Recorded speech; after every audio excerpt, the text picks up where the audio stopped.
Tu as débuté il n'y a pas très longtemps, tu as lancé ta boîte il y a quelques temps, et du coup ça marche pas forcément comme tu veux, tu cherches encore des astuces, des choses et des points, tu te poses beaucoup de questions, et tu dis tiens, il y a peut-être quelque chose que j'ai mal fait. Et oui, je pense que si tu ne réussis pas comme tu le veux, c'est ton positionnement qui n'est pas bon. Le positionnement, c'est la clé de toute réussite du coach sportif. Le positionnement, il comprend 3 points que l'on pense connaître à chaque fois, et on se dit mais oui, mais ça je le connais, je sais, et sauf qu'on ne fouille pas assez, qu'on ne connaît pas assez bien ces 3 points-là, qui sont les points essentiels du positionnement pour bien démarrer dans le coaching sportif et réussir dans le coaching sportif. Bonjour, je m'appelle Anthony Chaff, je suis coach sportif et fondateur de la franchise Perform Coach qui permet aux coachs de trouver leur bon positionnement, de progresser et de réussir en tant que coach sportif comme ils le veulent. Alors aujourd'hui, je t'explique effectivement les 3 points importants pour ce positionnement. On va les passer tous les 3 en revue. Le dernier, c'est le plus important parce que du coup, je pense que c'est celui qu'on sous-estime le plus et dont on ne connaît pas la portée et le pouvoir. Le premier point, c'est ta connaissance client. Bah oui, il faut connaître tes clients. Alors je sais, à chaque fois tu vas me dire ce que je dis dans l'introduction, je connais mes clients, je sais qui c'est. Non, toi tu penses connaître tes clients. Tu as un avis en disant mes clients, ils veulent ça, ça et ça.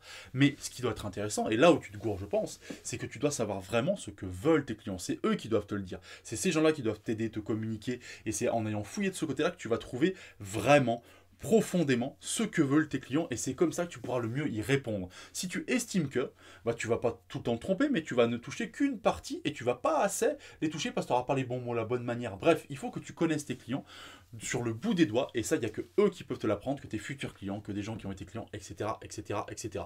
L'erreur qu'on fait souvent, c'est de se dire, bah, je sais ce que veulent les gens, ils veulent perdre du poids, ils veulent se muscler, ils veulent des beaux fessiers, etc. Et non, parce qu'il y a plein de choses à creuser derrière. Bref, je t'invite à regarder d'autres vidéos où j'ai parlé de ça. Le deuxième point, c'est bien connaître sa concurrence. Bah oui, mais moi je la connais ma concurrence, parce que du coup, bah lui je le connais là-bas, Ben Coaching, je sais ce qu'il fait, lui aussi là-bas, Adrien Coaching, je sais ce qu'il fait. Bah oui, sauf que du coup, tu ne sais pas vraiment quelle est ta concurrence, ce qu'ils proposent, quels sont leurs points forts, et surtout, comment faire en sorte de te différencier par rapport à eux. Parce que c'est ce qu'on ne réfléchit pas assez. On dit oui, je sais ce qu'ils font, mais moi je fais ça, c'est très bien. Pas forcément, tu peux aussi te positionner, je te le conseille, en disant, ok, là, près de chez moi, il y en a un qui traite les femmes enceintes, qui traite la perte de poids, qui est complètement généraliste, qui fait tout, qui fait du sport santé, etc.